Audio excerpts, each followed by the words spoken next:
মেয়েরা আমরা astrologers day পড়ছিলাম, অ্যান অ্যাস্ট্রোলজার্স ডে বা একজন জ্যোতিষীর একটি দিন। তো আমরা এর আগে শেষ করেছিলাম এই প্যারাগ্রাফে at the end of the day, যে সে সঠিকভাবে পরিশ্রম করেই যে মজুরি ঘরে নিয়ে যেত সেটা তার সারাদিনের পরিশ্রমেরই ফল ছিল। আমরা নেক্সট প্যারাগ্রাফ থেকে শুরু করব। He had left his village without any previous thought or plan.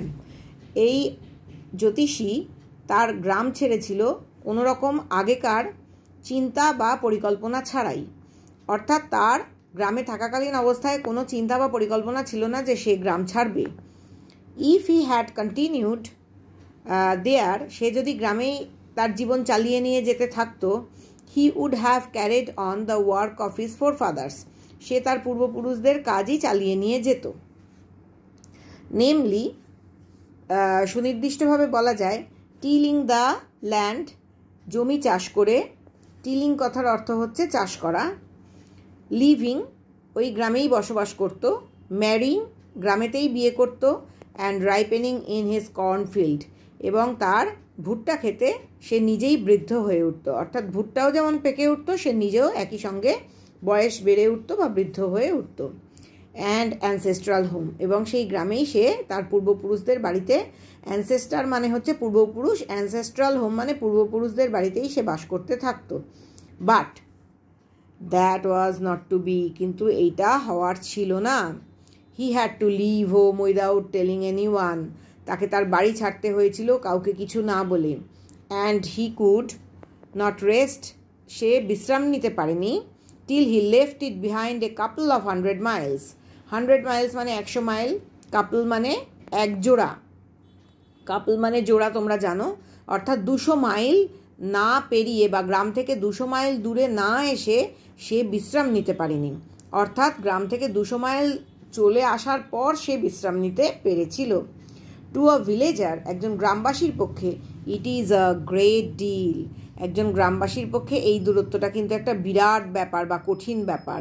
As if an ocean flood between, যেন তার গ্রাম আর তার নিজের দূরত্বের মধ্যে ওই 200 মাইল যেন একটা সমুদ্র বয়ে গিয়েছে এর মতো দূরত্ব। অর্থাৎ এক সমুদ্র দূরত্ব বলা যায়। অর্থাৎ এই 200 মাইল তার কাছে, গ্রামবাসীর কাছে অত্যন্ত বিরাট একটা কঠিন ব্যাপার।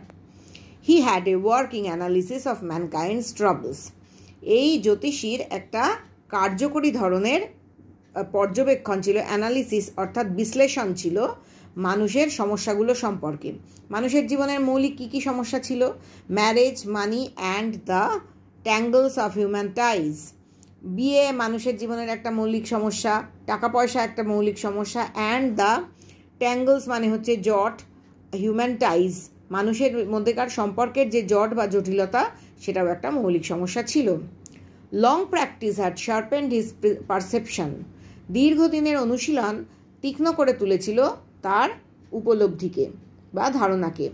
উইদিন 5 মিনিটস, 5 মিনিটের মধ্যে, হি আন্ডারস্টুড হোয়াট ওয়াজ রং, সে বুঝে যেত যে তার কাস্টমার বা মক্কেলদের সঙ্গে কি ভুল কাজ ঘটেছে বা কি গণ্ডগোল ঘটেছে। হোয়াট ওয়াজ রং বা তার মক্কেলের কি সমস্যা রয়েছে। হি চার্জড 3 পাইস পার কোয়েশ্চেন, পাইস মানে হচ্ছে পয়সা, 3 পয়সা করে সে প্রত্যেকটা প্রশ্নের জন্য সে দাম ধার্য করত। চার্জড মানে দাম ধার্য করা। পাইস মানে পয়সা, তোমরা জানো আমাদের এখানে এখনও প্রচুর পাইস হোটেল রয়েছে।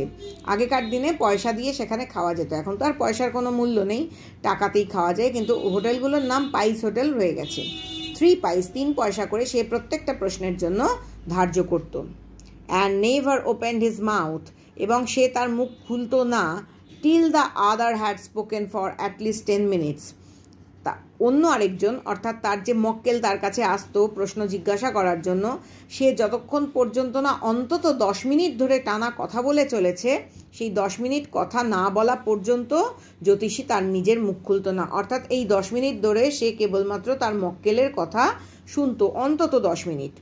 which provided him enough stuff for a dozen answers and advices, এই 10 মিনিটের কথা তাকে যোগান দিত প্রচুর তথ্য, 1 ডজন অন্তত প্রশ্নের উত্তর দেওয়ার জন্য এবং তাকে পরামর্শ দেওয়ার জন্য প্রচুর তথ্য সে ওই প্রায় 10 মিনিট কথার থেকে পেয়ে যেত।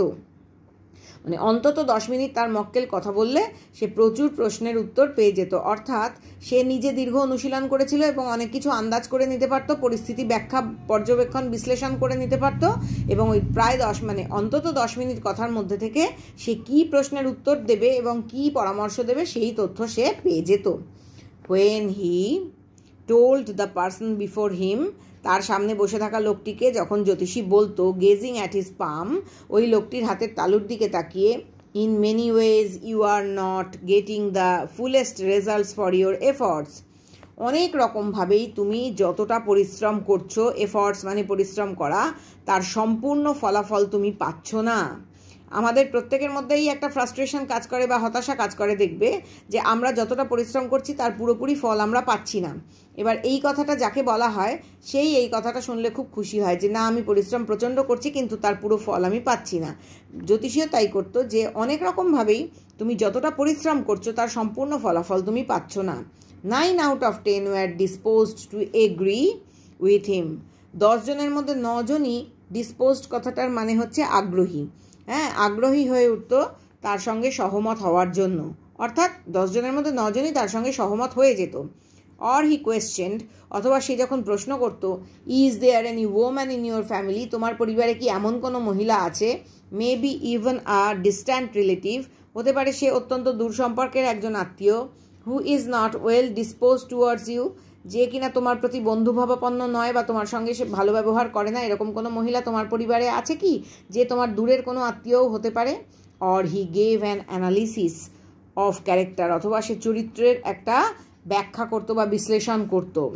Most of your troubles are due to your nature, তোমার বেশিরভাগ সমস্যাই হচ্ছে তোমার স্বভাবের জন্য বা প্রকৃতির জন্য।